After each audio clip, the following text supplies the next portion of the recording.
सगळ्याला पाहिजे मीच काय होतं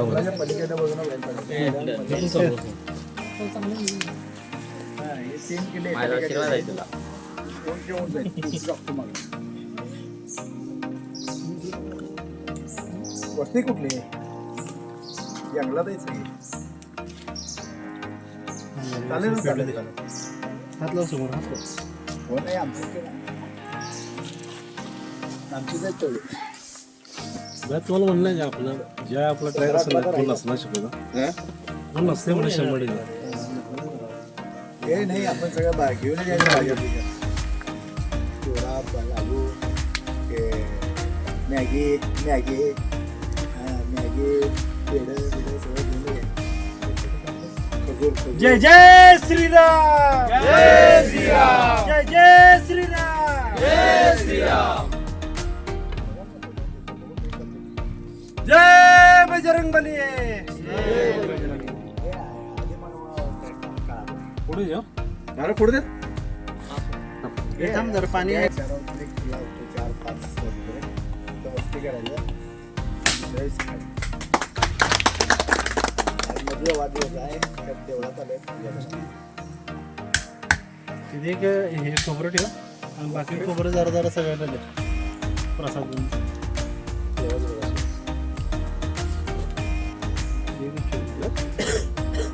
बाकी सगळ्यांना दे त्याचं माहिती सांगावं साहेब जरा हे बघा इथं ऐका थांबा एक मिनिट आज हिटिंग येते बस सांगतात त्याचं काय म्हणजे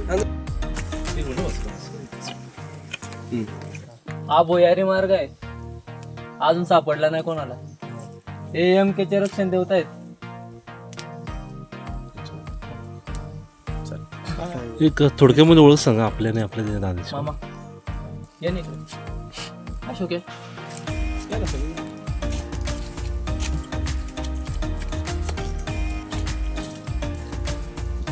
अशोक पोकळा आणि हे कमळू मामा हे आपले सह्याद्रीचे मित्र संमेलन होतं ना त्या पहिल्या वर्षाचा पहिला बेस्ट ऑफ द इयर वाताडा पहिला वर्षाचा भेटला यार.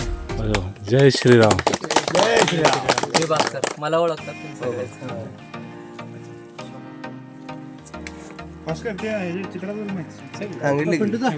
आरक्षण देवत आहे म्हणजे प्रत्येक किल्ल्यावरती काय एक असतोच आपण कुल्लागला म्हणजे बरोबर. हे बघा आरक्षण देवत आहे जर कुणी आलंच थांबवतोय म्हणजे हे बघा याच्या हातात तलवार आहे तो घाबरतोय असं बघा त्याला असं दाखवलंय म्हणजे तो घाबरतोय त्याला. खाली एकट्याला मारलेला आहे का? हा थोडक्यात काय पहाडावरून नम्रतेनंच राहायचं लीन होऊनच राहायचं नतस्म राहायचं इथे मस्ती केला आपण सह्याद्रीत आलोय उद्धटपणा अजिबात कोणी करायचं नाही. इथून पुढे गुटखा विडी सिगरेट अजिबात चालणार नाही. ज्याचं दिसेल त्याला इथूनच घरी पाठवणार. मी हा नियम स्ट्रिक्ट पाळतो. मी तर काय व्यसन करतच नाही पण गडावरती कोणाला करून पण देत नाही. आमच्यात पण कोणी करत नाही. नाही आपल्याला दुसरे काय करतील आपल्याला त्याच्याशी काय घेणं देणं नाही. आपला चॉकलेटचा रॅपर बिस्किटचा रॅपर प्लॅस्टिक काय असेल आपल्या बॅग मध्ये ठेवायचा कचरा करायचा नाही. पाण्याची बॉटल बॅग रिकामी झाली बॅग मध्ये ठेवायची घेऊन जायची.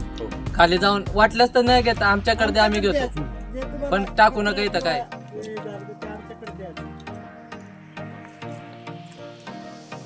भास्करांनी ज्या सूचना दिल्या या सूचनेचं तंतोतंत सगळ्यांनी पालन केलं आणि कोणतेही आपल्याकडून कोणताही कचरा असून दे किंवा काही असून दे हे होणार नाही याची 101% सगळ्यांनी शाश्वती दिली. तर हा प्रवास आमचा असाच चालू राहील. तर गड रक्षण म्हणजे गड देवतांचं आम्ही दर्शन घेतलं आणि तिथूनच प्रवास हा पुढे मार्गावर चालू झाला. तर पाठीवरचं बोचकं घेऊन आम्ही आमचा प्रवास चालत होतो. जरा भांगाटलं होतं तर तुरळ घरसुद्धा आम्हाला दिसत नव्हते. आम्हाला वाटलं की शेती असेल घर असेल तर वर काहीसुद्धा आपल्याला पाहायला मिळणार नाही. तर प्रत्येकाच्या पायातील बोटातून ओलसरपणा जाणवत होता. आम्ही पाय टाकला की गवतातील काहीतरी चरचर उड्या मारत जायचे. मित्राकडून समजले की गवतातील टोळ आहेत आणि धुक्याने भरलेला अंदूक दिसणाऱ्या वाटेवरून हा आमचा प्रवास चालू होता आणि पश्चिमेकडे तोंड ज्यावेळी आम्ही उभा करून राहिलो त्यावेळी समजलं की सूर्यनारायणांना आपल्या तांबड्या भगव्या रंगाच्या चेहऱ्यावर पांघरलेली शाल झटकली होती आणि साऱ्या आसमंतात ती प्रभा पसरली होती. तर सुंदर असा प्रवास सह्याद्रीच्या कुशीमधून चालू होता.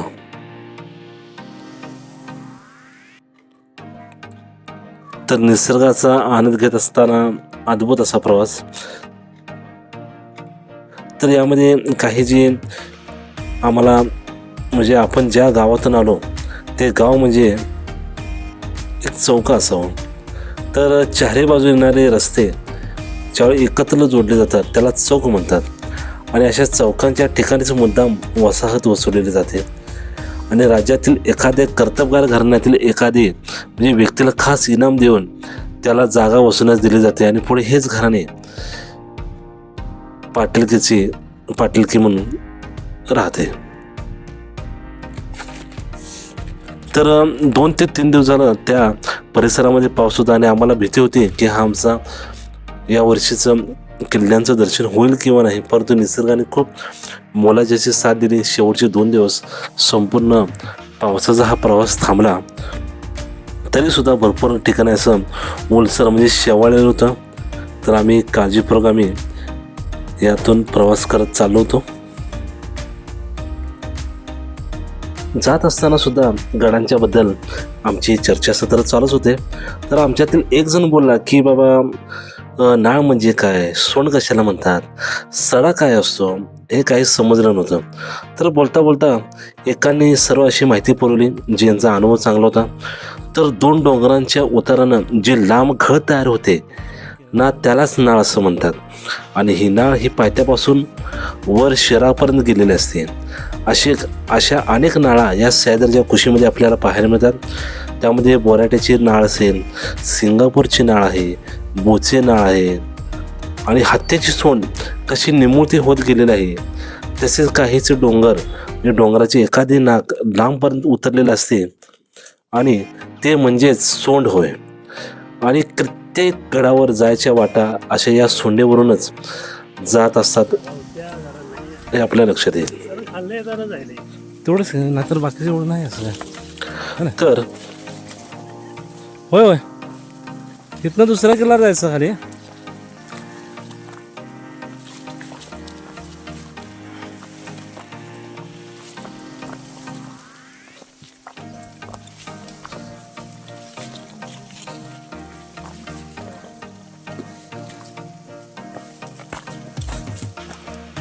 हे इथनं शिस्ता द्यायला दगडावर ना.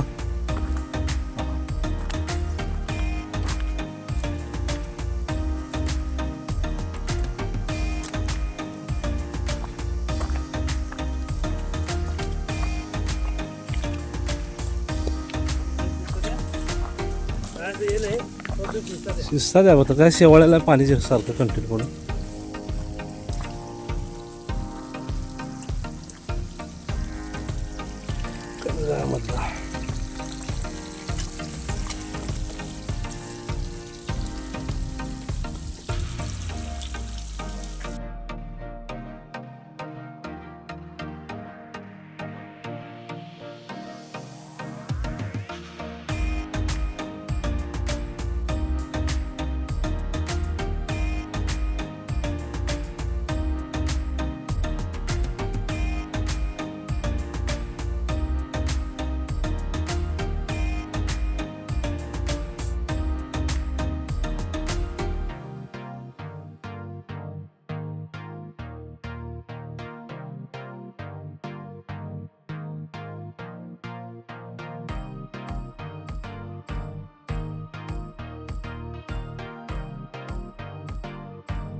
जसा जसा हा प्रवास किल्ल्याच्या दिशेने चालू होता तसा तसा आम्हाला किल्ल्याचे म्हणजे कठीण वाटेची जाणीव आम्हाला होत चालली होती.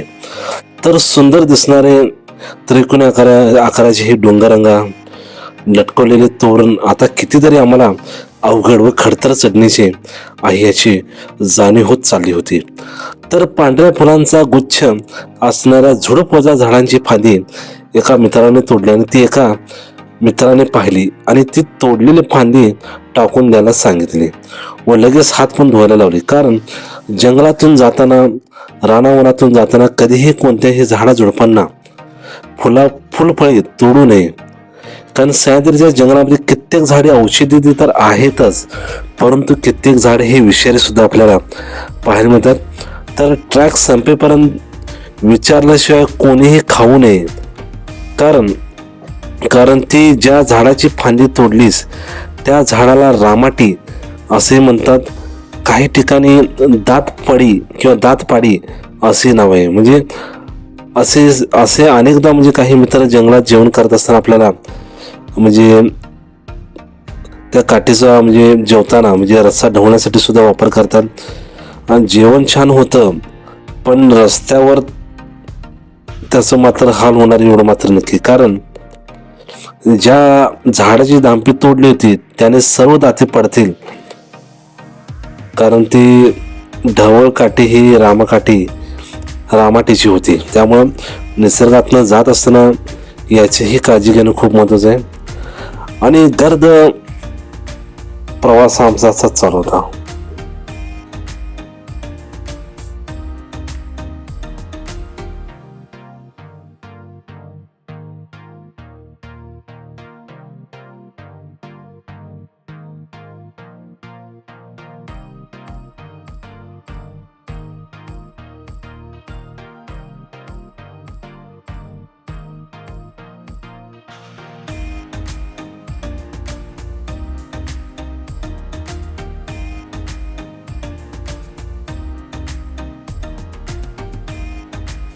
या अशा गर्द हिरव्या झाडीतून विविध पक्ष्यांचा घरोबा बसला होता. जणू ते सारे एकमेकांची सुखदुःख सांगत जीवनाचे संगीत आळवीत होते.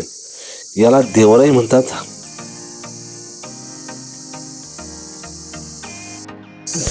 एका निवांत सृजनस्थळी आत्मभान मिळवण्यासाठी निसर्गाच्या अशा मूळ रूपाची निर्मिती केलेली असावी. वृक्षांच्या खांद्यावर मान टाकून